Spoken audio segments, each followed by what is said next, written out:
Good evening, everyone, and welcome. I'm Jason Aries with the Naperville Police Department and the police chief.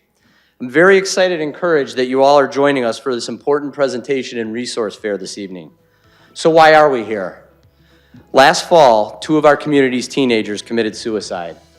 Around that same time, there were a number of teenagers in surrounding communities who had also taken their own lives. Upon seeing and hearing about these incidents, I felt an immediate call to action. I knew we had work to do in our community to do everything we can in hopes of avoiding another tragic situation. KidsMatter and the police department have partnered together many times in the past on a variety of topics. Because of the nature of police work, we often have a good pulse on the issues impacting our community that fit into KidsMatter's mission of prevention. They've been a great partner in proactively supporting the Naperville community over the years. We look forward to more of these type of collaborative events. The police department responds to almost 1,000 mental health related calls every year, many involving our youth. Earlier in my career, I could tell you stories that I personally remember responding to these mental health related calls. Prior to that particular incident, parents were unaware that their child had any types of struggles with mental health. These same types of situations are occurring with our officers today because unlike when our children are sick with a cold or the flu where we can see those obvious signs and symptoms, a temperature, a runny nose, the symptoms and signs of mental illness are not always obvious.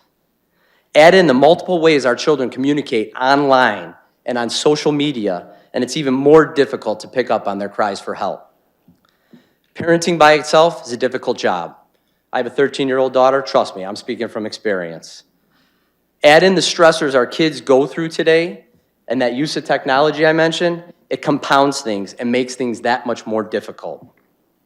So I contacted Nina Menace from KidsMatter and suggested we partner on a presentation this evening to help our parents understand how to identify the signs their children may be struggling with their mental health, and then provide some tips in the social media realm to help us all as parents monitor their children's communications for those signs where they often surface. They're communicating with each other, not with us.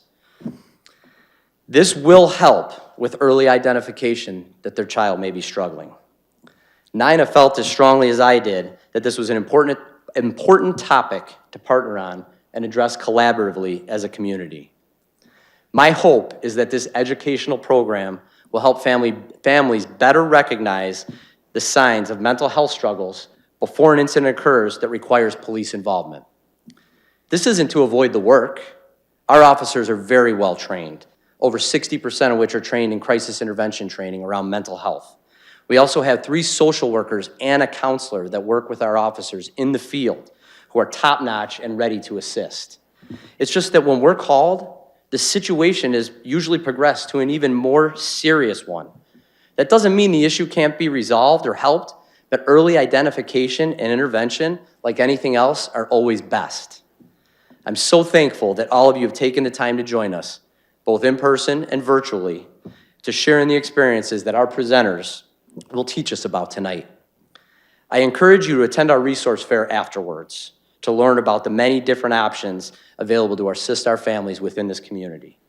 Thank you so much for coming. And I want to mention, we have counselors and social workers that are sticking around afterwards.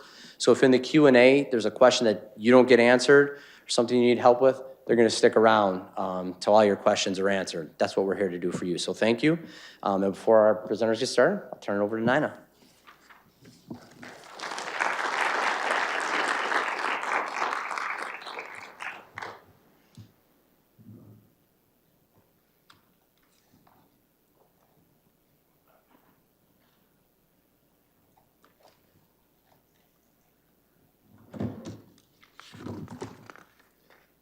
Thank you, Kelly. Thank you, Chief Aries. Thank you for your important message. We are very, very grateful to have had the opportunity to partner with the Naperville Police Department for over the last 20 years as we work to build resilient kids who say no to destructive choices and yes to endless possibilities. My name is Nina Menace, and I'm the CEO and Executive Director of KidsMatter, and I'm very, very proud to be here supporting the community tonight. Edward Hospital created KidsMatter when they did a survey over 20 years ago to find out what actions they would like to take to support the community. They discovered 5 actions, and one of the actions was to prevent youth from making destructive choices. And then KidsMatter was formed. We're really happy to continue this work at this important time. A big thank you to everyone who joined us this evening, as Chief Arias said, in person or online. We have a wonderful attendance here, and we're very, very grateful for the support. We're all here to support and empower youth and families in our community. And I would like to especially thank the DuPage Foundation for providing grant funding to support the evening tonight. And to the collaborative youth team members who are out in the resource fair who will provide information to you afterwards, and to the board and advisory members of KidsMatter who are here tonight. I'd also like to thank Sherilyn Hebel, KidsMatter Director of Programs, and Kelly Munch, the Communication Specialist from the Naperville Police Department, for all the work that they did to provide this opportunity for you this evening, and to all of our amazing partners and vendors listed in the program. I'd like to go over the agenda for tonight so you know what we're going to be doing. We have 3 amazing panelists today with information to share on how we can protect our youth's mental health. During the panel, as Chief Arias mentioned, if you have a question, please fill out a card, which will be passed out by our parent leaders here tonight. Karen Duncan. Karen, do you want to raise your hand? Karen is the IPPC president from District 204. Emily Kozlowski, General Home and School Treasurer from District 203. Emily is right here. And Melanie Lucero, the General Home and School Secretary from District 203. Melanie, you want to raise your hand? That's great. If we're unable to answer any questions this evening, we'll be putting them on our webpage and a Q&A session. Following the forum, as we mentioned, please join us for the resource fair in the lobby. And we are very grateful again to everyone for joining us tonight. So without further ado, I'll go ahead and introduce our amazing panel. Ryan Lauderwasser has worked for Linden Oaks Hospital since 2005 and is currently the manager of the Adolescent Inpatient Unit and Eating Disorders Services. His work with high-risk youth for more than 20 years developed into a passion for building hope and helping others believe in the possibilities of change. Ryan received his master's degree in clinical psychology from Wheaton College and is licensed as a licensed clinical professional counselor and also certified alcohol and drug counselor. The therapeutic model which guides his practice is grounded in theory of relationship and aligns with the principles from acceptance and commitment therapy. Enhancing the quality of relationships with objects like self, others, institutions, possessions, or media provides opportunities to promote balance and healthy engagement with one's values. Our second panelist is Matthew Caston. Matthew is a licensed clinical professional counselor with several years of experience working with children, adolescents, and adults with a wide variety of personal and clinical issues, including mood, anxiety, behavioral, life transition, men-women's issues, relationship, and trauma. As a therapist, Matthew strives to meet people where they're at. His overarching goal is to assist clients with recognizing how their current level of motivations impacts their ability to transform their lives. He works tirelessly to help others with developing insight on contributing factors to their presenting issues, then rehearses new skills in sessions that each person can generalize into their lives to create lasting change. Last but not least, our last panel participant will be Detective Teresa Stock. She is a 20-year veteran with the Naperville Police Department. During her career as a patrol officer, she was appointed to various positions, including patrol field evidence technician, field training officer, control tactics instructor, and Detective Stock is currently assigned at the Naperville Police Department Investigations Division as the High-Tech Crimes Investigator and is an affiliate member of the Illinois Attorney General's High-Tech Crimes Bureau.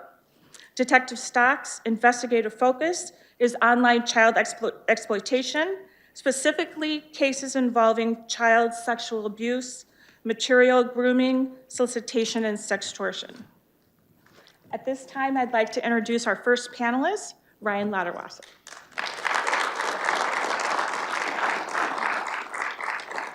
Thank you, Nina.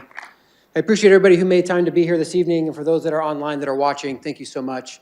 Working with youth has been a passion of mine for quite a while, and the opportunity to come to speak with a group about just how we can continue to monitor, how we can connect, how we can understand our youth, know our youth, guide them is just something that's been passionate for me and close to my heart. So thank you so much for being here, and I look forward to continuing to speak with you guys, and hopefully you'll leave here with some sort of understanding of what I can do different to continue to support the youth as we go through the night here and we listen to the other presenters as well.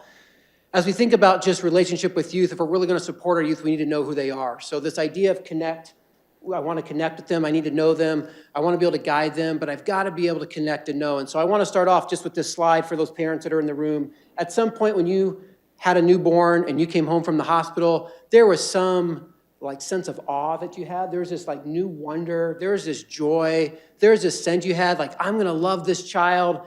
Nothing's going to come between me and this child. I'm going to love them all the time. I'm going to do what I can. And connecting with them was easier. You just had to pick them up. You had to feed them. You had to change a diaper. You had to make sure they were sleeping at night, which could have been a little bit more difficult, but still maybe easier, right? So, and they saw you and their eyes lit up, right? And they got excited to see you. And you thought, I want to spend so much time with them because they're so excited to see me. They're yelling my name when I come home from work, and they're there, and it's exciting. And then at some point along the way, your child turned into a youth that you're like, I don't know if this is what I signed up for. I'm not sure I can connect the same way. I don't know if I know them. They turned into athletes and musicians. They developed a peer group that may have been similar, may have been different. They started developing these unique characteristics that you're like, that's nothing like me. I have no idea how they turned out this way. But they started changing and developing and growing. And now you're in a situation where you're like, I need to know them. I need to understand them. I want to connect, right? And it's not as easy as it was when they were younger. So we're going to look at this and say, how well do you really know your teen? How well do you know your child? When you think about their life and you think about the things that they're doing and you think about school, do you know their classes? Do you know their teachers, right? Do you know the peers that they avoid at school as much as the friends that they hang out with? Do you have conversations about those things? Do you know what their social media profiles are? Do you know what their Bitmoji looks like on tech? And if you're like, what's a Bitmoji? That would be really good to find out, right? It's this opportunity to create an avatar of yourself that's kind of cartoonish. But do you know what your child looks like? Do you know how they see themselves and how they represent themselves on social media? Do you know if they're in romantic relationships? Have they experimented with substances, right? Do you even know what their favorite color is, if we were just to simplify it a little bit? Do you guys know when their birthdays are? Hopefully, right? So we're parents, we should know their birthdays. I'm proud to be a father of 4 daughters. I have 2 in high school, 1 in junior high, and a kindergartner, and they're wonderful. And there's all sorts of, I think, experiences on the spectrum of knowing my daughters that's different for each one, right? So as we go through this, I may share some personal examples of my own children and how it works out, but I just want to check in with you about, that. So as we get to know our children, one of the things that I know about my high schoolers, my junior high, is they're very much into social media, right? This is a big part of our life now, and it's something I know Detective Stock will come up later and talk more about that monitoring of social media. But I wanted to start just by seeing if those in the crowd today and those who are online, if you even know what the signs are. If you picked up your child's cell phone, would you recognize the apps that are on their phone, right? So if we look at this first one, most of us probably know what this one is. And if most of us in the room, if you have this one, you're probably in my generation and not your child's generation. If your child has this on their phone, it's for your benefit, not for their benefit. They don't access this quite as much as maybe what you might, right? So, but this is Facebook, right? So this is something that we're looking at. And it's kind of the entryway to social media. We go to the next one. Do people know what this one is too, right? You see this more often. Twitter, let's get our rants out there. Let's do what the thing we need to do, go on our Twitter rant and do those things. Some of your kids might do this more, probably not as many, but perhaps they follow, perhaps they do that. That's great. So now we're going to hit the ones that they're probably more into, right? So this one, hopefully most of you know what this is. If you don't, this is Snapchat, right? So what I like about Snapchat is pretty much nothing. So it's very hard to monitor for children. They take a photo, they send it to their friends, it's gone in 10 seconds, and I can see what my kids have sent. Like, that they've sent to their friends. I don't know what they've sent to their friends, but I can see that they're doing it. This has really replaced text messaging for kids. They're more likely to Snapchat back and forth and send snaps than they are anything else. You can have Snapchat scores, right? So there are streaks, and streaks are you're keeping up with somebody, the amount of times, days that you go back and forth. But a Snapchat score is actually the number of snaps you've received and sent over a period of time. Some people's scores are up in the 500,000s. My child was very proud to say that now she's over 200, right? So, and she's got friends that are in the couple thousands, and that just means they've sent or received thousands of Snapchats. So this is just the popularity of this app. I encourage you to look into it more if you're excited about it. Instagram is the next one, right? So we all know what Instagram is. They still use it, snap photos, talk back and forth. Probably not as popular as Snapchat, but it is one your youth is using. It'd be good for you to kind of follow them on Instagram if you'd like to keep up with what they take pictures of and what they want to show. The next one, does everybody know what this one is? If you've seen it, TikTok. So it's not all bad. There are some things with TikTok I wasn't super excited about this year in terms of the TikTok trends, some things they were doing in the school systems, damaging bathrooms, hitting teachers that were trending. That's like, we're challenging you to do this trend. And so there's other, probably more destructive trends on TikTok that aren't really great, but there's other things about TikTok that are wonderful, like the shuffles that you can learn and learn how to dance and do your little TikTok. There's lots of other really positive pro-social things you can do with TikTok. However, it's good to monitor, right? And we'll talk more about that. I don't know if people are familiar with this one here. This is Discord. Discord you'll hear more about a little bit later as well, but Discord and this next one, Reddit, are ones that are more open forum chats. So what I like about Snapchat or Instagram is it's pretty much connected to somebody. It's a profile that's been verified and confirmed, and you mostly know who it is.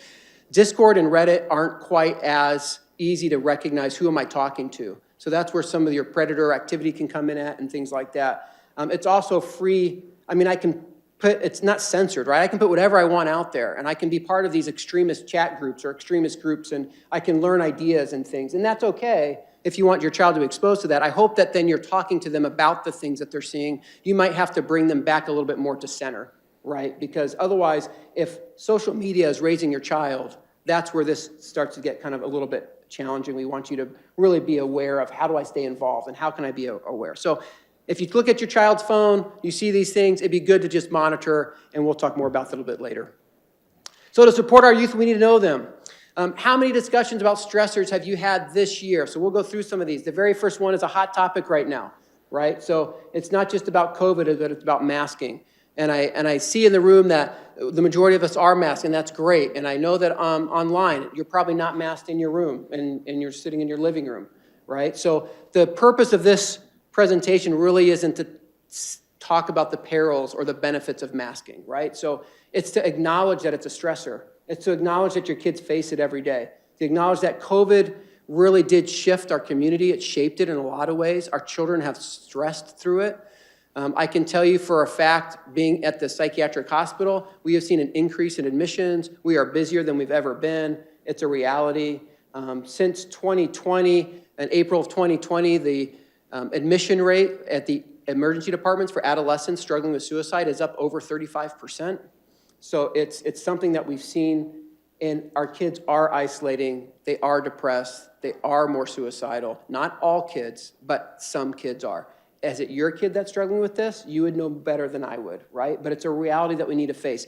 COVID has really shaped and changed the way that our kids have done things, and it's challenged us as a community to think differently. So masking is a part of that. It's in our community now. And our responsibility with that really is to look at, how am I having conversations? How am I having discussions with my kids, right? Am I forcing my values onto my kids? Am I allowing my kids to have freedom to explore what they want to do? And can I support that? Or do I need them to be just like me, right? Those are things that we want you to think about as we go through this. And talking about that's going to help them. Virtual education was a part of that, right? So last year, I know my freshman entering high school last year, she's a sophomore this year, she really struggled. She's super social, and she really struggled with sitting behind a computer all day, having to look through a screen to learn. It was very difficult for her, and she was so ecstatic to actually be in school in person. I can't imagine any kid being that excited to go to school, and she was super duper excited, right? So that's something that we just got to be aware of. And then there's this contact tracing, right? So you're getting contact traced. So now you're in school and you think you're connecting, and then you got exposed to COVID and you're contact traced, and you're being told now you have to stay at home for 10 to 14 days, right? So it's like, oh, we are so close, we're almost there. And we've moved past a lot of that now. And some of that's, some policies have changed and ways we're doing things have changed, but it's still an issue.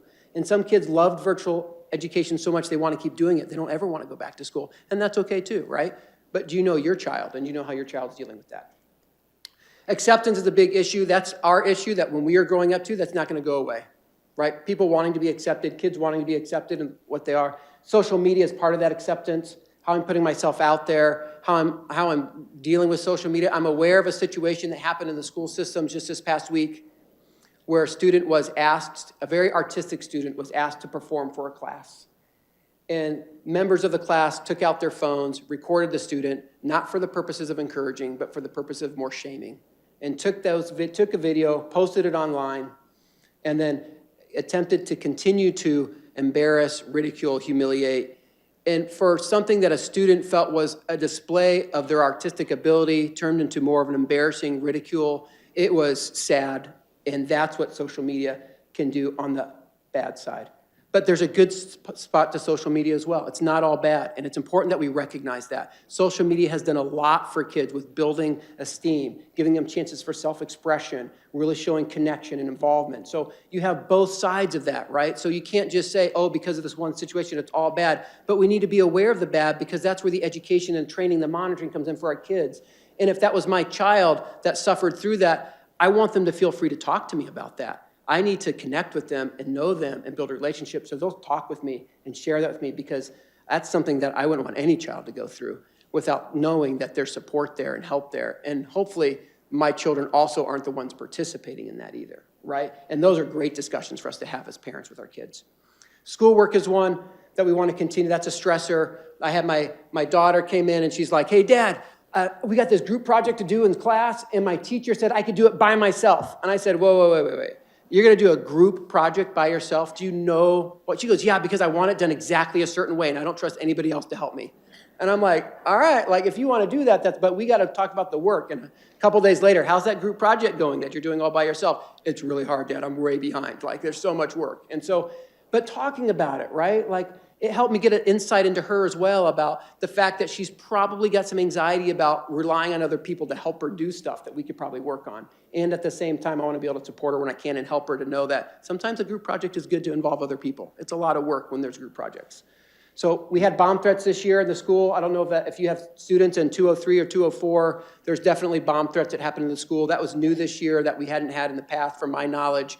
And that's something that we just want to be aware of. And it's difficult, I think, to have your child in a school and to get an email or a call from the school saying there's a bomb threat and they're locking down the school and you have concerns about that. I think it's concerning from our children as well to be in the school, to being told they can't leave the school, or they're being sent home from school because of that, right? So having that open dialogue and being willing to talk with them about that's going to be important. Friendships is about acceptance. I think we dealt with that when we were their age as well.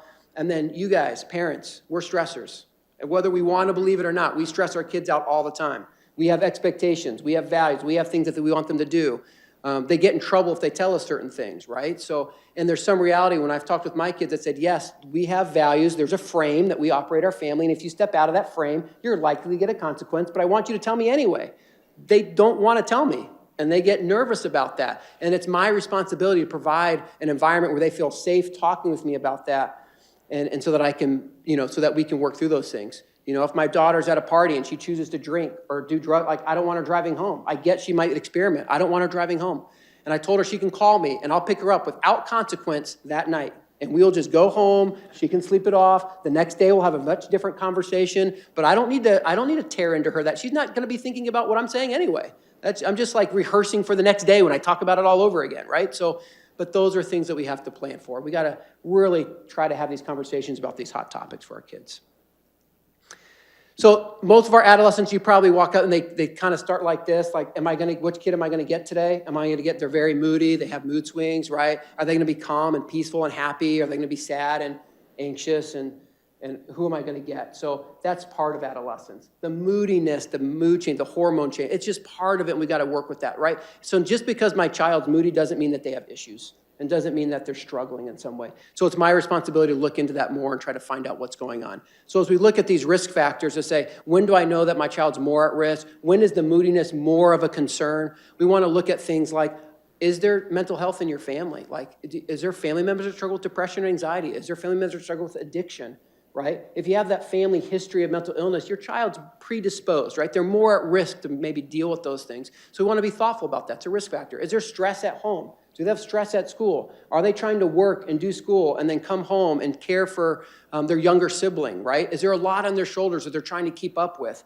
Those are all factors. Is your child get a meal? Like, are they eating at school and then when school's closed, they don't get to eat because we don't have food in the house, right? That's a stressor. Those are things that just exacerbate some of the issues that we want to try to find support around and do. So, and then this acceptance of who I am. This is the journey. And when our youth are coming through and they don't feel accepted, right? Mostly just by parents, like my parents don't accept me for the lifestyle choices I've made. And we could say, yeah, because I don't value those lifestyle choices, but do I value my kid enough? Do I value my child enough to say, even though that lifestyle choice might be outside the realm of what I'm always comfortable with, that's something I'm willing to learn about or know more about, or because I want my child to still know I love them and care for them, right? As we think about that and we think about these risk factors, we want to make sure that we're being thoughtful about that as we go into that. And then we get into this depressed mood. So you can see on the screen that they got these qualities for depressed mood, and these are different things that can happen. And the things that I want you to know, first of all, is that sadness is just a part of life. And we all just get sad. And being depressed isn't being sad, right? So I can get a bad grade, I can fail a class, I can be disappointed by a friend, I can lose a relationship, and that can make me sad. But I'm still willing to talk to my parents, I'm still willing to call my friends, I'm still willing to maybe watch my favorite movie or read a book or do things that I enjoy. I'm just sad, right? But when your sadness and your isolation and your withdrawing, when it starts taking on a life that 2 weeks have gone by and I haven't done anything and I've lost complete pleasure in my life and interest, and we look at it now, we're getting more into depression. Like, depression is about a length of time in which I struggle to get back out of it and get back to life, and I've lost this interest in my activities. And so those are the things we want to look at. So if maybe I haven't showered in a few days and I'm just hanging out in my room, I can't get out of bed, maybe I haven't eaten, or maybe I've eaten way too much, right? So those are things that we want you as parents you got to know your child. What's normal for my child so I can know when things are different and I can look at that. When they're making self-deprecating comments, right? I'm not good enough, no one likes me, no one cares about me. There's a little bit of that's a bit of a pity party. I think we've all maybe done that a little bit, like, I'm never going to figure this out, and then we do figure it out, and we're like, yay, I figured it out, right? So, but for our kids, it's one thing to hear it once. It's another thing to hear it daily. It's another thing to hear it multiple times a day. And those are things, and it's about core root acceptance of who they are. We really want to try to work towards that and work on supporting them through that. Looking at anxiety, right? So excessive worrying, this idea that if your kid's having a lot of physical tension, headaches, GI symptoms, and they're really struggling with that, you can really look and say, hey, is this something more than just maybe they're sick or ill, right? So the kids that never want to return back to school, they could be anxious. Maybe they're just shy. It's okay to be shy. Anxiety is not about being shy.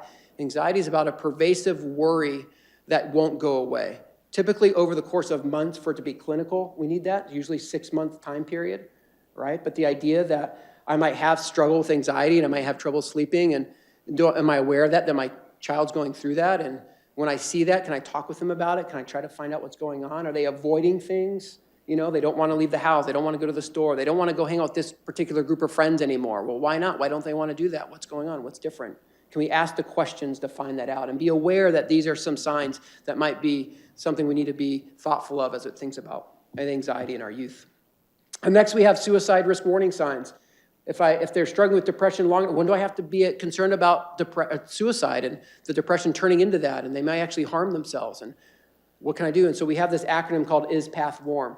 And Is Path Warm is kind of this nationwide accepted kind of warning sign to say, hey, if your child is meeting these warning signs or you see these, it's something to be thoughtful of. So you got the isolation, the substance use, right? The purposelessness, anxiety, feeling trapped or hopeless, right?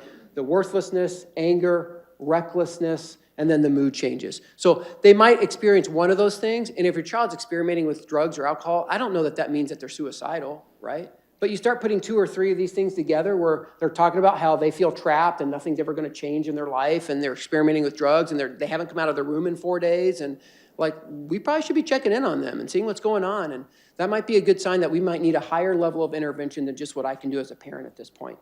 Because I've tried to work with, I've tried to get them out of the trail, I've tried to connect with them and talk with them. They're not sharing with me, and I'm recognizing that they just got a speeding ticket for going 85 down Washington Street.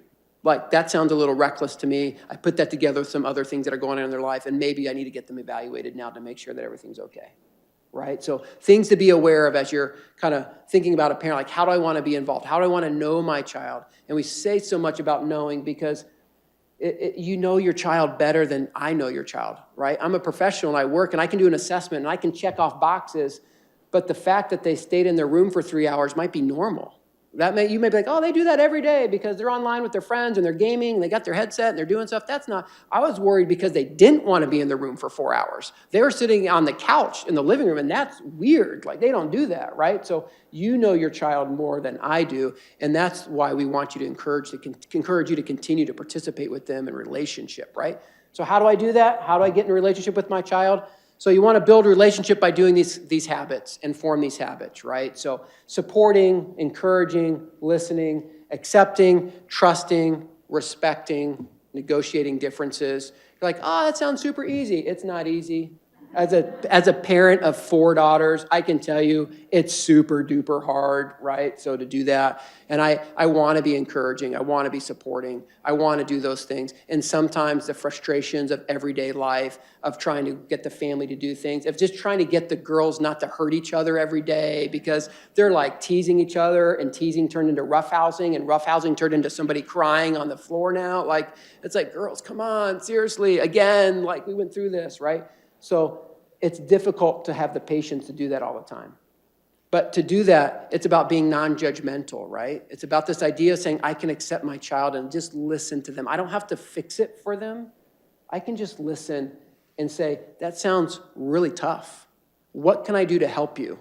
Instead of saying, that sounds really tough. You need to do X, Y, Z, A, B, C, right? I don't need to fix it all the time. I just want them to come to me and feel like they can talk to me. But to do that, I have to listen. That means I can't always be telling them what to do all the time. I feel like I know what's best for them, but they don't think I know what's best for them. And that's where we have to negotiate our differences, right? So we're going to talk through that. And some of that negotiating differences is about limit setting. How do I set limits on my kids and know that, hey, I've got a frame and I want to have consequences, and you can have conversations that say, you know what, I don't want you to go to this party. And if you go to this party, that's your choice, and you can make that choice. But if you do, you're going to lose the car. Like, it's not an argument, it's not a fight, that's just a choice. And you can make that choice. And can we negotiate differences by saying there's choices you're gonna have to make? And sometimes that choice is gonna be, you're out after curfew, you got pulled over by Chief Aries and his department, and they wrote you a ticket for curfew violation. And that may be the natural consequence. And you don't even have to get involved as a parent, because they just naturally got a consequence for doing what they weren't supposed to do, right? And other times it's saying, I know I can't control you, and I know that you're gonna do whatever you wanna do. I'm just saying that when you choose to make these decisions, this is what's going to happen next. And that's where we can negotiate without me having to get upset and angry all the time. It's about them trying to also figure out, how can I start exerting this independence of who I want to be and this autonomy from me, right? So we're working on that, and we really want to try to support this idea of, as a parent, let's just listen more. Let's be encouraging, right? Let's, instead of coming down so hard on them sometimes they just need to, like, hey, it looks like you're doing really great. Right? So I get emails from school all the time about missing assignments, like, you know, thank you, parent view, but like, it's way overboard. I don't need that many notices about it, right? So, and I go to hey, what's going on here? What's happening? How can I help support you? Have time to get your assignments done. Oh, Dad, those are done. I just have, the teacher hasn't put the grade in. That's what you told me last week. It finds out in my teacher-parent conferences, they really don't put the grades in. So there's some actual truth to that. They just get a little behind, and they need to get caught up, and that's okay, right? So, but if I can have a conversation about that and discover that, that's a much nicer conversation than saying, I can't believe you didn't get your work done, you're grounded, right? So allowing yourself to listen, allowing yourself to be supportive in that way is going to be super helpful. So I want to turn it over to Matt so he can come up and talk a little bit more just about how, from parents, we can continue to attune to our children.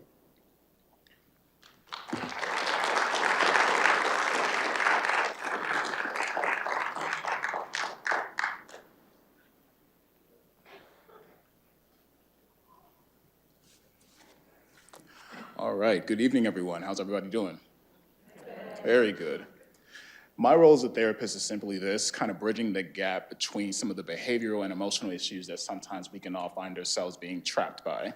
And as a result, I can tell you this, while I don't have any biological children, I have at least over maybe, let's say 150 children that I've been able to mentor, provide therapeutic services for. So parental stress, no, I can't experience, but man, is it a lot trying to provide all of these services for students sometimes that have all these needs and wants that you can't possibly fathom while also wanting to provide the dedication and service that you can. So that's my goal tonight, trying to provide that insight into how you can provide that dedication and service in the face of adversity. So first off, I wanted to present this slide, but not really get too much into the numbers, because what do the numbers mean specifically? We have, of course, a wide variety of different mental health issues, and one of the things that a lot of children and adolescents are facing are rocket sky, high rates when it comes to depression and anxiety. And oftentimes, we have to think about the fact that these issues are often commonly occurring at the same time. So a student, a client of mine, or children of yours can struggle with depression. They can have these thoughts of worthlessness, of not being able to accomplish a lot of different tasks. They can have worries that persist, as Ryan said, longer than 6 months. And they start to question, what's wrong with me? Why does this keep happening? Well, why does it keep happening? When it comes to these stats, the one thing that I like to be mindful of is when it comes to being a parent, when it comes to being a mentor, when it comes to any role having to do with children, we're mentors. We model exactly what we're looking for in terms of providing support to children, providing support to teens, but also sometimes maybe it's our habits that sometimes they can also be looking at too, and we can model them that way. So when it comes to self-care, how are we looking to take care of our health, right? I know for myself as an adult, yes, I try to make sure that it's a priority. It's something I try to make sure I practice in order for clients to follow that route. But honestly, I'm imperfect. There are some days where after a long day, I'm drained. I just want to sleep. I want to rest and do nothing. I'm causing my own self-harm because I'm neglecting my needs and wants.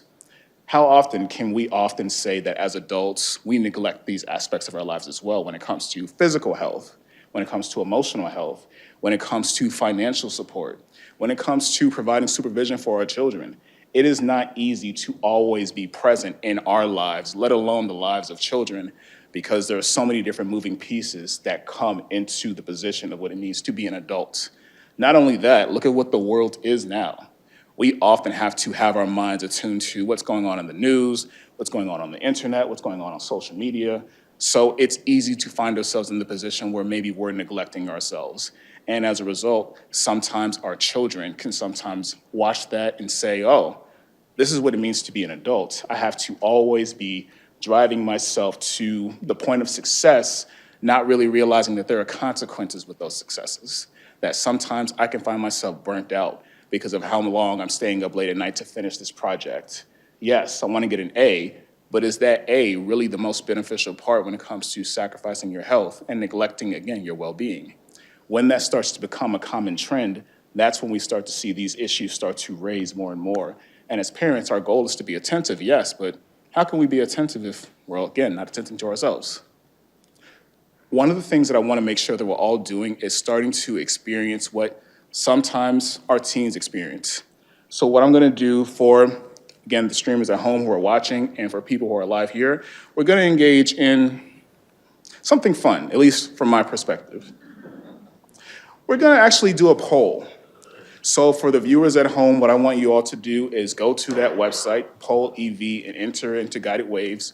For everybody that's live here, in the next slide, it'll actually provide you with information that you can text so that we can ask a few questions when it comes to effectiveness of being a parent. How present can you be? How present are you currently? And is there something that needs to change? So really quickly, I will give the viewers online at home, let's say a minute to pull up that link, enter into the information. And for everybody right here, of course, you can continue to go to your web browsers and enter the information. However, on the next slide, there will be instructions on how to text your information. So I'll give everybody, again, another 30 seconds, and then we'll kind of get started.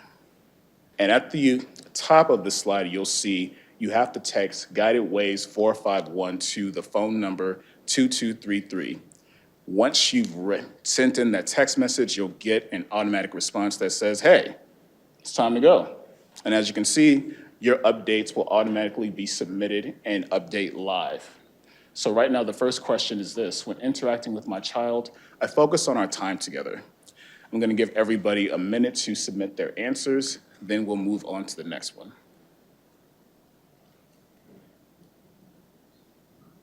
All right, that was quick. Wow, you guys at home and in person are really committed to this. I like it. So next question, I get upset if things don't go my way when I interact with my child. We got sometimes at 60%. We'll move on to the next one. My parenting skills are based on what matters to me as a parent rather than how I feel in the moment.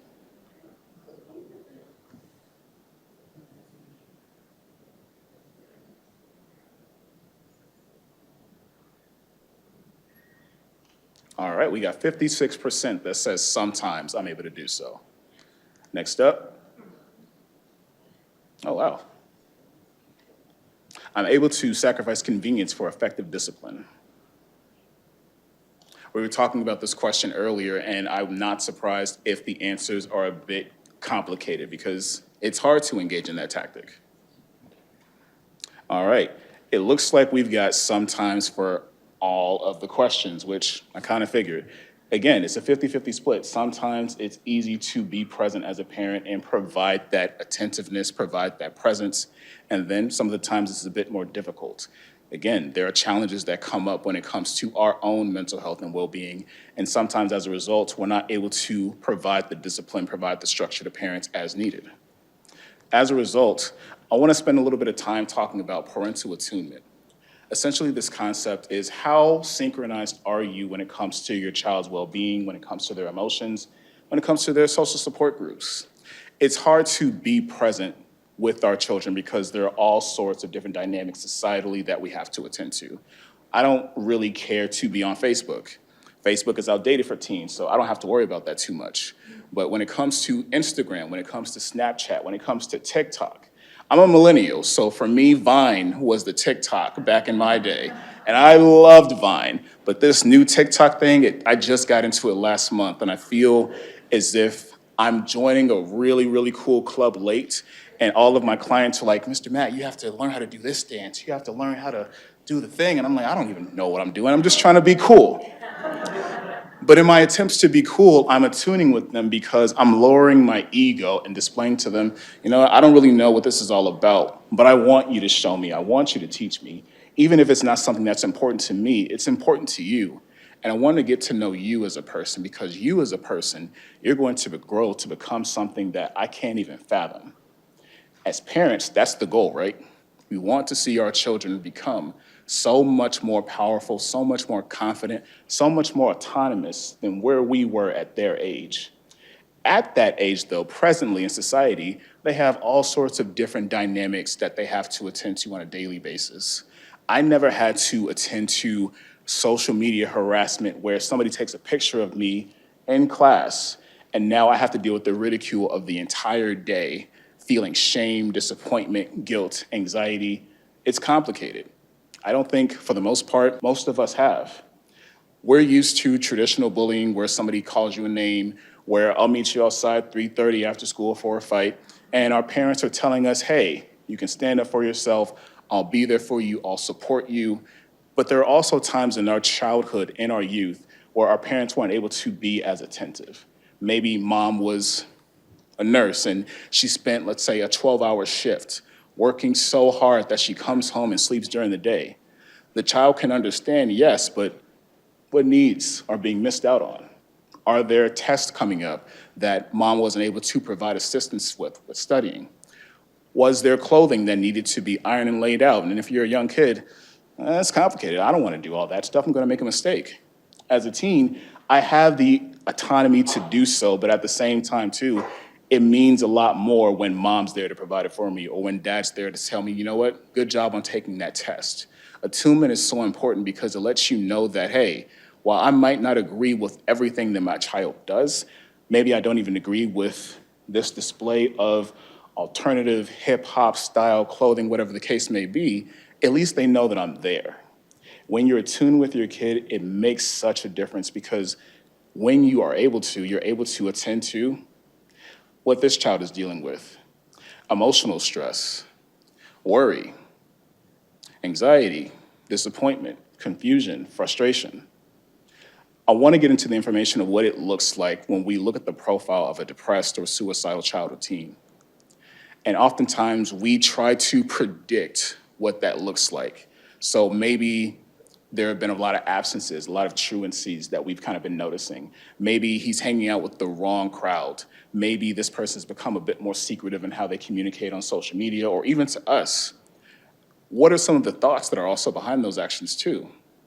It's hard to say because these thoughts are invisible. And again, like Ryan pointed out, when it comes to mental health, it's an invisible condition that oftentimes we can't really see until things become very extreme, very concerning. So one of the things that I can say is important to look out for is both the behavioral changes and signs that children and teens engage in, but also ones that adults sometimes become, I guess, more so transitioned into because they have these concerns that they're seeing from their children. So with kids and teens, you can notice that there's a sense of hypersensitivity. Maybe you can give them a small joke. Hey, your shoelaces are untied. What, you gonna trip? And then the child has an overreaction. They feel as if, am I being attacked? You're supposed to be my parent. Why can you not support me in this moment? So the reaction that the child gives, it's not contextual. And the reason why the reaction is probably given that way is because maybe they perceive their parent as domineering. They may always offer critiques or slights about my performance, the things that I do. And as a result, they start to feel isolated. When it comes to the discussion of how sometimes when children are isolated, when they feel that way, the options that they turn to, Detective Teresa Stock will get more into the social media component. But when a child starts to feel isolated, when they start to feel lonely, think about what they turn to. Back in the day, call your friend, hang out with them. Now they're going to online mediums, right? Facebook, Snapchat, Discord, Reddit. I want support from online people that I've never really had face-to-face contact with. And that support can feel great because they can tell me whatever I need to hear in order to feel secure. But that creates a lot of vulnerability too because then they become dependent on that support. And because they become dependent on that support, they're trusting more in invisible faces and bots than they are the faces that are presented in front of them every day. Sometimes you might notice a failure to launch where there are sometimes issues with teens, especially where we want them to reach a higher echelon when it comes to their goals. So maybe we want them to go to Yale or Harvard or any of the Ivy League schools. But for some reason, even though they say that's their goal, they're not really filling up to their potential. Maybe they're not really being attentive to their schoolwork. They're failing when it comes to different exams, falling behind on assignments. And as a result, we might start to feel as if we need to put more pressure on them. And we start to demonstrate our status as high achievers. I know for myself, it took a lot for me to get to this point, and I'm very humbled to be here. And with my children, I would want them to have the same thing. I want them to have the same success that I have. However, what my trajectory was to get here will always look different than any children that come after me. And it's important to respect that simply because every journey is different, just like every person is different. And if we try to treat our children as little models of ourselves that need to just follow the same path, it doesn't really help to promote individuality. It doesn't help to promote autonomy. It just promotes, hey, do what I do, say what I say, and we'll find success. I did. You should too. Sometimes you'll notice that there are changes in social behaviors. Maybe you're noticing that at one point they were going out to socialize and play ball or jump rope with their friends, and now they're starting to retreat inwards. They're staying in their rooms for longer periods of time. Maybe they're focusing on Overwatch for 12 hours on end on the weekend when, yeah, it's the weekend, it's important for you to have fun, but did you shower, did you eat, did you do anything? And then as a result, we start to become more intrusive. We start to give more rules and structures in order to make sure that they can recognize that this is ineffective. And while it is ineffective for them, think about why they're looking to, again, retreat inwards. What things were going on at school? What supports do they have? What friends do they have? Do they even have friends? At this point in time, I feel as if teens and children can often feel quite lonely, very easy, because right now, in terms of what we're facing in the society, in terms of political issues, it's often very scary. And sometimes it's best to just keep to yourself what your feelings are, as opposed to being expressive and open about them. And then last but not least, academic deterioration. So at this point, grades have already dropped. I'm not turning in my assignments. The exams are missing. What more is there to do? I just have to attend at this point. I know I have to be at school. I have to be here because my parents go here, or tell me to go here because they have to work. But as a result, I'm just not going to try anymore. And now I'm reinforcing the failure to launch, because if there's nothing for me to accomplish, if I don't have any goals, then I just kind of feel stuck. And then as a result, we might start to display actions of perfectionism. Well, no, you're going to school to get an education, you're going to school to get good grades, you're going to school to get a good job. But that's our goals. Is it really their goal? And if it is their goal, what is it helping to create in the long term? Yes, academic success is important, but at the cost of emotional well-being? I would say no.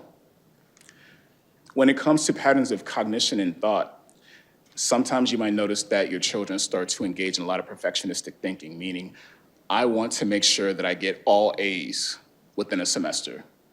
Very great goal. However, is it realistic sometimes, depending on your strengths? I'm not good at math. I'm not going to try and force myself to get an A in math. And back in the day, it was easy to make that argument that, hey, I want to try my best, and if I get an A, great. But if it comes out to be a B or a C, then that means that I've tried my best and succeeded.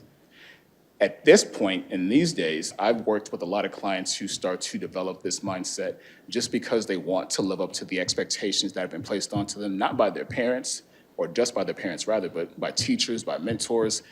A lot of times it's hard as a teen to conceptualize that there's nuance and so many more things that we have in life. And instead, it's just, if I'm not succeeding, if I'm not making the best amount of friends, if I'm not living up to these expectations, then I must not be really doing anything or fulfilling much.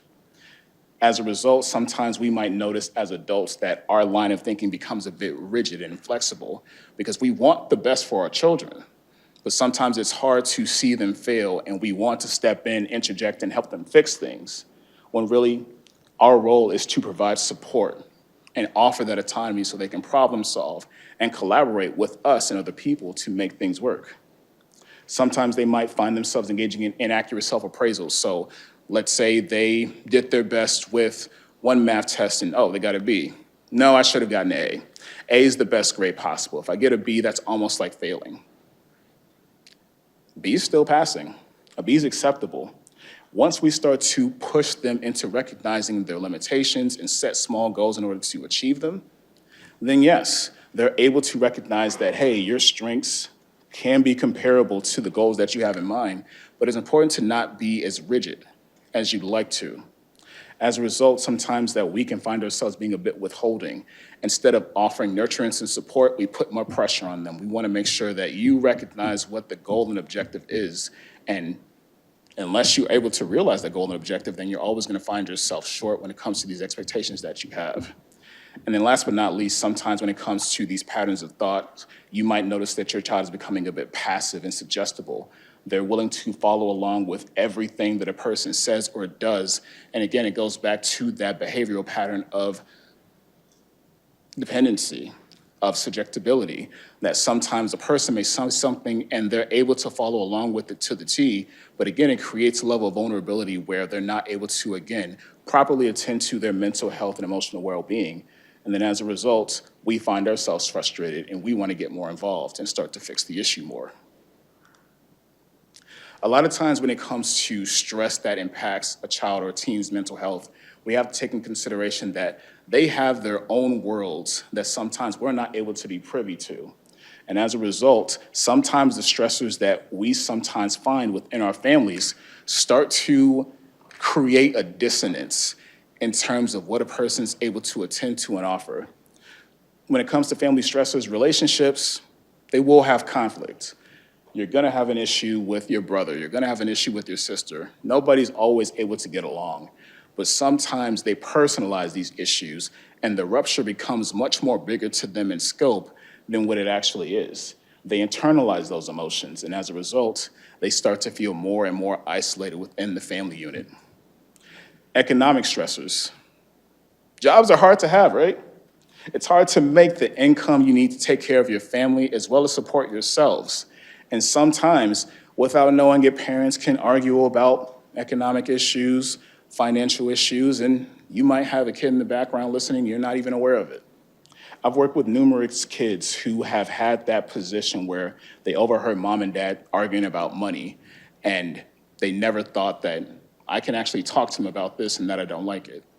Then when you are able to have that conversation with them, things miraculously change because now they're learning that I am a component of this family unit.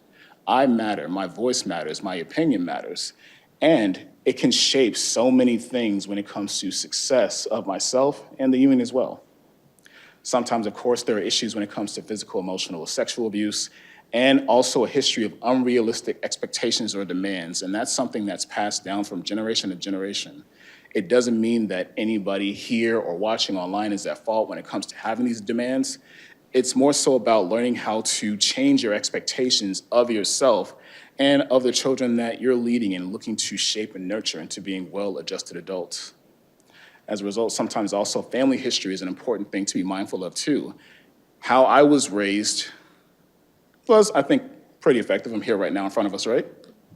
However, one of the things that often comes up within family conflicts is there are times where children unfortunately feel invalidated because the parent can be logically right about the situation, about the problem, but we're not attending to the emotional needs of the children. If somebody steals from a store, it's a pretty big deal. How hard you are on them when it comes to reprimanding them makes so much of a difference because you can find yourself either creating more of an opportunity to build their relationship where a child can be vulnerable enough with you with certain concerns that they have, or they start to develop a complex about themselves. They start to become more anxious, more worried about how they relate to other people, how they can communicate their needs and wants. And sometimes they just start to retreat more and more inward as opposed to becoming more external with their feelings, needs, and wants. When it comes to ways of support, one thing I can definitely say is maintain open lines of communication. It does not mean that you have to be overly involved in everything that your child does, but check in with them. If you're noticing that your child is giving closed-ended questions, when you say, "Oh, hey, how are you?" and they say, "Fine." I'm sure all of us have heard that at one point. Fine, okay, good. I want to talk about it. Try to have more open-ended questions when you're kind of checking in and interviewing them on these issues. So if you get an okay, well, what was okay about it? They've never really heard that. They don't really know how to take that. Fine, okay, well, what was fine about school? What was not fine? Letting them know that even though you're a bit closed off, I'm still open to you, and when you're ready to share these informations with me, I'm ready to listen. Next, imparting life lessons that are contextual, not condescending. I love to impart life lessons. It's one of my favorite hobbies of being a therapist because, hey, the more you learn, the more insight you have, the better you're able to enhance your life and change things. However, even I have to be mindful of the fact that just because I've gone through something timeless times and I know exactly what this client is going through, I can't assume that my way will always be the right way or the way that I kind of go about conversing with them on it is going to be something that they're attentive to. I have to meet myself or meet them at their level and try to be respectful and mindful that while they're young and they don't have the lived experience that I have, they're willing to grow, they're willing to change. And the fact that they're coming to me to talk about these issues, that's a huge step. And I want to reinforce and encourage so much of that action so that they can feel more comfortable and come to me for more and more solutions, more and more problems. So some of the life lessons to often be mindful of in teaching them: bad times don't last forever. Showing your pain helps you to heal. Children are important members of the family, and children will be loved no matter what. And last but not least, be open to professional assistance. It is hard to be a parent. I will never take that away from any parent by trying to invalidate them. It's something that I respect all of you for, and being here demonstrates to me that you want to find ways to connect with your children, not only to enhance the relationship, but because it matters to you. So sometimes it means that it's important to be forthcoming and recognize that maybe I don't know how to attend to certain issues when it comes to depression or anxiety. I don't really know who to contact or call, but I want to figure out by reaching out to my community, by reaching out to Naperville as a whole, and trying to become more present and aligned with my child's mental health so that I can be present and learn how to assist them and maybe even assist myself too. These are some resources you can turn to when it comes to family support. You can always contact NAMI. There's the National Crisis Text Line. This is the information more so for DuPage, I believe, yes?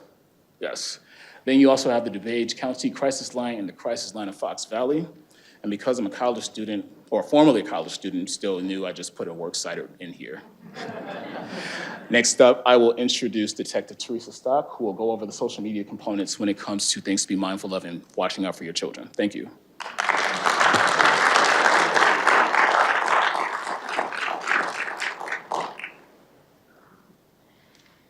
Hello, and thank you for being here today. I am Detective Teresa Stock. I'm a 20-year veteran with the Naperville Police Department, and I am currently the cybercrimes detective. I'm also an affiliate member of the Internet Crimes Against Children Task Force. I'd like to take some time to talk to you about how you can protect your children online by monitoring their social media. My main investigative focus is child exploitation, which includes child pornography, grooming, sextortion, and sexting. And we find these crimes are occurring online, on social media apps like Facebook and Snapchat, online games like Roblox and Minecraft, and also other online platforms like Discord. We need to recognize that our children live in a social media world. 88% of our teens report having a smartphone, 76% say that they use social media, and 71% tell us that they use 2 or more apps. But in my experience, it's a lot more than 2. It's 4, 5, 6, 7, 8, depending if your kids game online. So we need to recognize that this is a world that our kids are living in. And I'm guessing right now you're probably wondering why I'm here. Mental health issues are not a crime, and I'm also not a mental health expert. But I am here because I know that our kids communicate online. And unfortunately, besides child exploitation cases, I also investigate reports of children making suicidal statements online. And one of the biggest places I do see that is Discord. So I'm here to kind of talk to you about some of this and how you can monitor it and give you some resources for monitoring your children's use of online social media. What would be the benefits of doing this?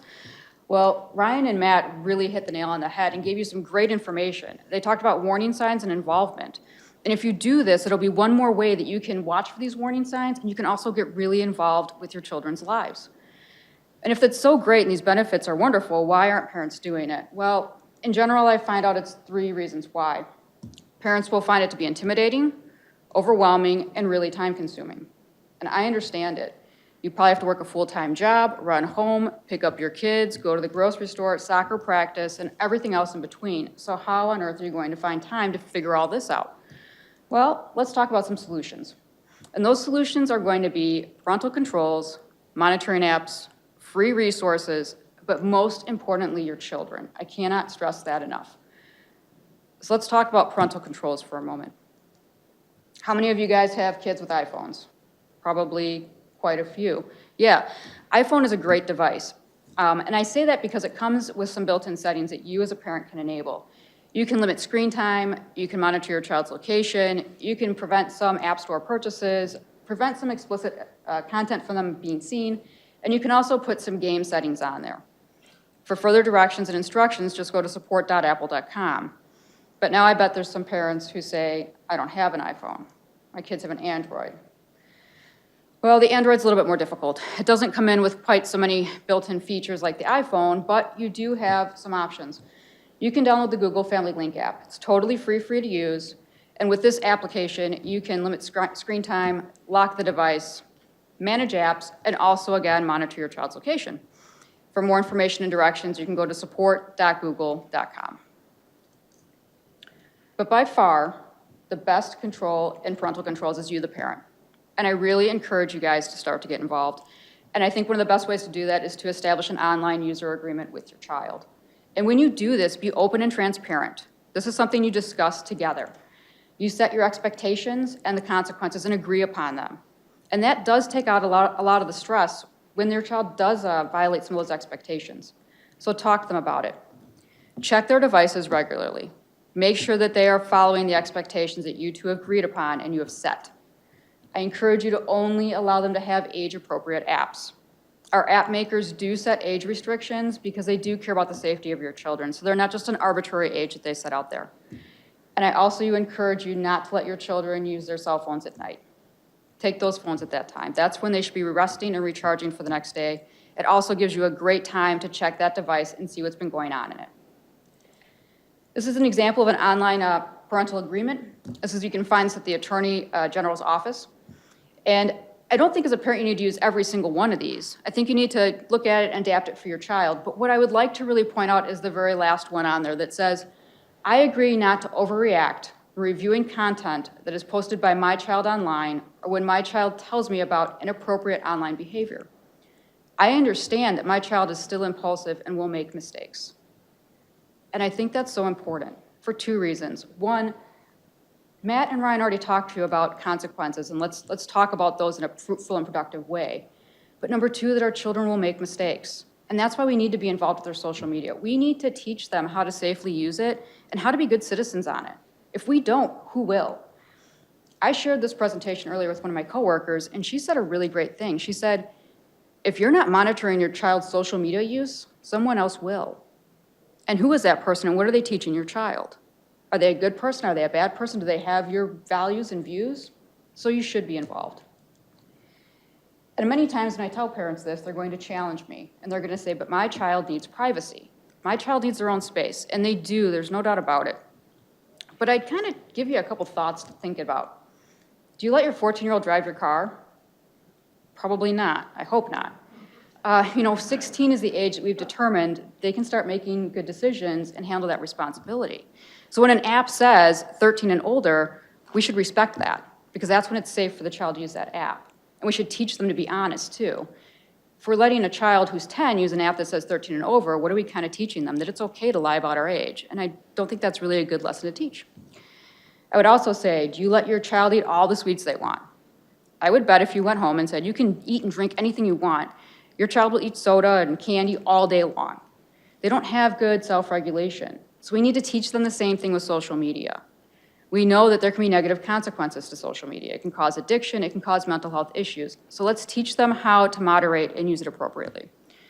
And also, do you monitor the content that your children watch on TV? Do you let your 10-year-old watch a sexually explicit movie? Probably not. But when they have these devices, they have access to everything, unless we put some restrictions and controls on there. So we need to prevent that. If you find that you need some more help, there are multiple monitoring apps out there for you to use. A couple to mention are Bark, Quasito, Norton Family, Family Time, Teen Safe. But I want to tell you that our department does not endorse any one of these products over another. It's up to you as a consumer to research these apps and determine what is appropriate for you and your family. And when you do that, there are 3 things that I would encourage you to do. One is read those privacy policies. They're super important. See what collection they're collecting from you, what data they're storing, and how they're sharing it. If they're storing your data in a way that you're not comfortable with, then the app kind of really isn't serving its purpose. It's not keeping you safe. Also know what apps are being monitored by that. If your child's on Snapchat and it doesn't monitor Snapchat, well, is it really gonna help you out or not? And thirdly, try it before you buy it. Almost all of these apps will give you a free demo. So try the app and see how it works. Is it easy to use? Is it cumbersome? Are you going to like it or not? If it's not easy to use, why would you even bother? So try these things out. Now, I kind of just talked about a lot of stuff with you already, and you're probably like, I'm not going to remember this, and how am I going to find the information? Don't worry, we're going to give you some free resources to use.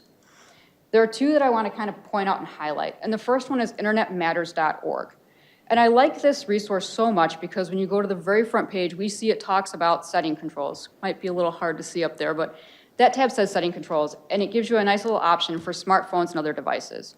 And when you go to this website and you click on that, it gives you a super simple interactive screen. You simply find the device that you want, click on it, and it's going to give you easy to follow directions to install the built-in settings. And the thing that I thought was interesting is that there's probably devices on here that you haven't even thought about that come with some settings on them. So I encourage you to look at them and see how you can make your kids safer. They also do talk about the operating systems. and what built-in settings are there too to keep your kids safe. And they also have a fantastic interactive screen for social media apps.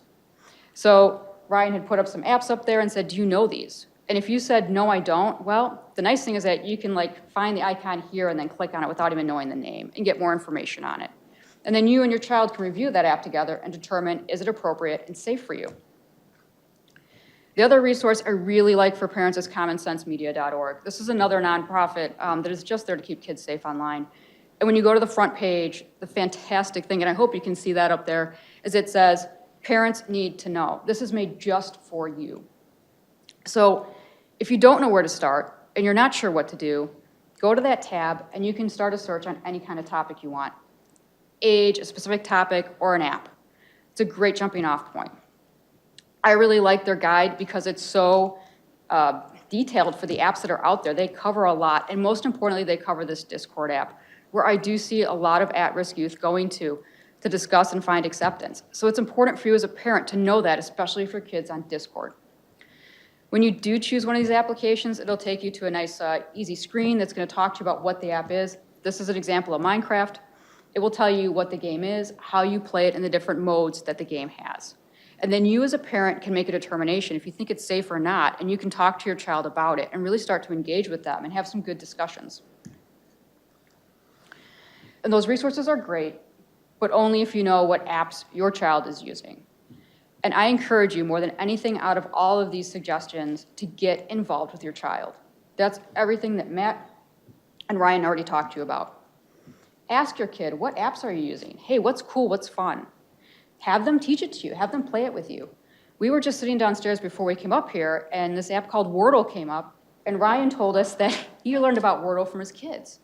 So they want to be heard, they want to be listened to, and they want to feel important. And think about when you were a child with your parents, what were your best memories? Probably doing things that were important to you, things that you were excited about. And this is our kids. They live in this digital world, and we need to start engaging with them there, and it will make a huge difference. We have learned that when parents are involved, a child's online behavior is affected. 38% of the time when you're using those built-in parental controls, 48% of the time when you're reviewing the phone content, and 59% of the time when you're engaging in these frequent conversations. When you're asking your children, hey, what's the cool app? Hey, show me a TikTok video. All these things. And if you do them all, think of the profound impact you're going to have on your child's behavior. And also think about the connections you guys are going to make. What will you learn about your child that you didn't know?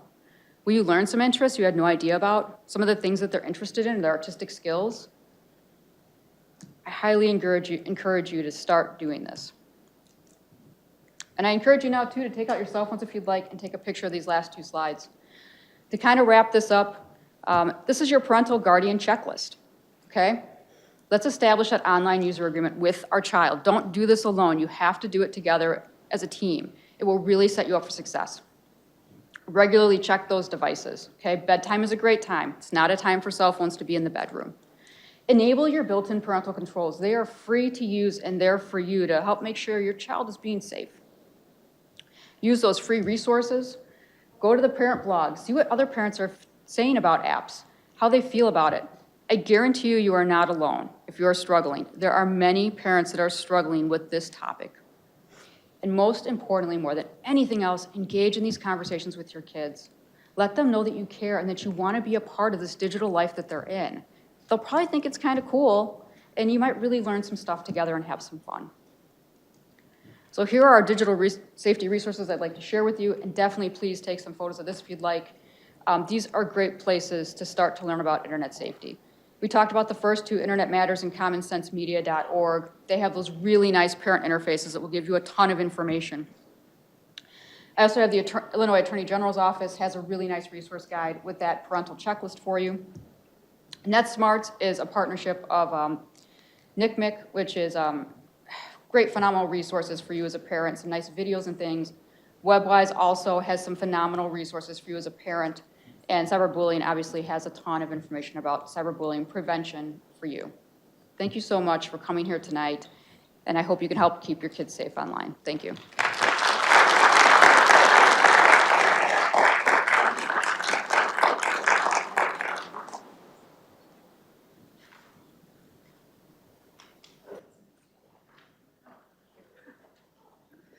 Thank you so much for being here tonight. We have a couple of questions that people have submitted that we're going to ask the panel. If you have any questions and you want to hand them to our parent leaders, they'd be happy to collect them right now. We don't have a time to answer all of them this evening, but we will put them up on our website. So thank you for being here. I'm going to ask the panelists to come on up, and then we'll ask individual questions real quickly, and then you'll have an opportunity to go to the resource fair. I do want to recognize a couple of VIPs in the room today. We have Congressman Bill Foster in the back. Congressman Foster has been a wonderful supporter of youth mental health activities. Very grateful to Congressman Foster. Thank you for being here. We also have Councilman Benny White here. So Councilman White, thank you so much for being here and for your support of youth mental health. And then I believe Mark Rising came in, District 204, board member. We're grateful to Mark and being on our board as well. So thank you, Mark. Thank you very much. All right, so we've got a couple of quick questions we're going to ask and then give you an opportunity to go back to the resource fair.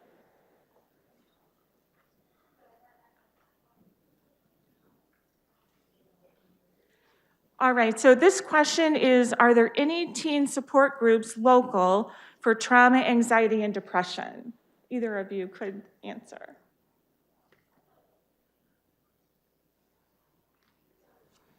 So local teen support groups, I'm not sure, so the question, it's a good question. So a lot of our support groups haven't been operating because of COVID, so a lot of things have been kind of suspended from that standpoint.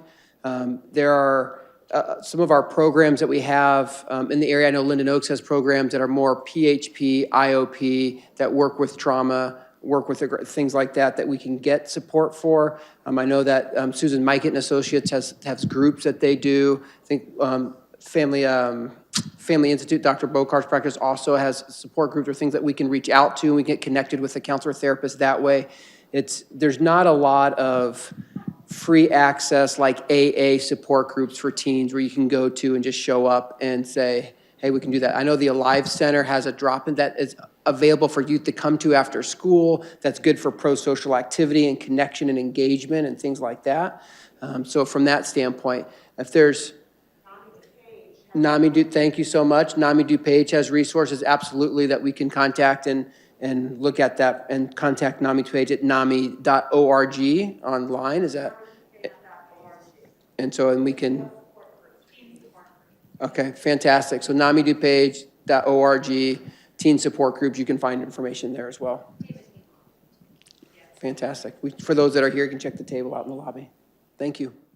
Great, thank you, Ryan. Okay, the next question from the audience today is, can you address the increase in self-diagnosis with mental health issues on social media, especially TikTok?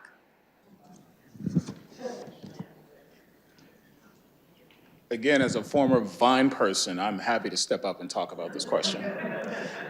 For the most part, I'm a bit conflicted about TikTok and its discussion of mental health. On one hand, you have a lot of different mental health therapists and people who work within the field to support mental health who give really great information that is contextual. However, sometimes a bit of overexposure when it comes to information can be too much for people. When a person talks about and at one point I was really into personality disorders, when they talk about all of these symptoms that are within this disorder, this diagnosis, it's easy to hear, okay, a person struggles with excessively seeking approval from other people. Oh my God, that's me. I seek approval from everybody. This means that I'm that. It takes a professional to more so diagnose, because it's not just you see one thing and yes, this is what you identify under. It takes a lot of clinical observation that takes longer than a day, a few seconds on a video in order to firmly be able to say that this is an issue worth attending to. And I believe a lot of people are starting to use TikTok under that guise, because the trend of attending to mental health is becoming so much more important within society today, and everybody wants to be informed. However, how much information is too much? If you want to self-diagnose, it's important to be mindful that, one, just because you're self-diagnosing doesn't mean that this is the presentation worth attending to on your own. Two, If it's something that's a concern for you, turn to the professionals. The videos are meant to be resources that are informational, psychoeducational, if you will, not to self-diagnose in any way, shape, or form. If the video and the content presented to you creates a very impactful reaction where you want to seek out assistance and help, turn to myself, turn to Ryan, turn to all of the therapists out there and social workers that are willing to support you. The TikToks are more so meant to be fun and educational, not to be your own therapist. Please don't use TikTok as your therapist. Thank you. Thank you very much, Ryan. All right, so we have the final question from the audience tonight. If you have any additional questions, we will post them on our website. But the next question is, what resources are available for suicide ideation with young adults between ages 19 and 24 years old?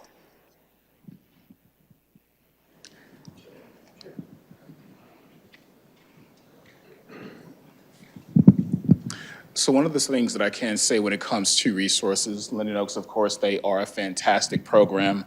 I have had the pleasure of working with several therapists who have been at that facility to provide a treatment for any adolescents, young adults in between the ages of 18 to 24 when it comes to mental health resources. One of the other places you can turn to, of course, is NAMBD page for more assistance and help because, one, free's great, right? Two, it's a community-based effort, meaning that there are people who come into these programs and volunteer their time in order to support others. Not only that, sometimes when it comes to the NAMI support groups, I believe oftentimes people can come in and they remain confidential. They don't have to share their names, they don't have to give much presenting information or any details. It's just a place for support, from camaraderie, for community, all right? Yeah.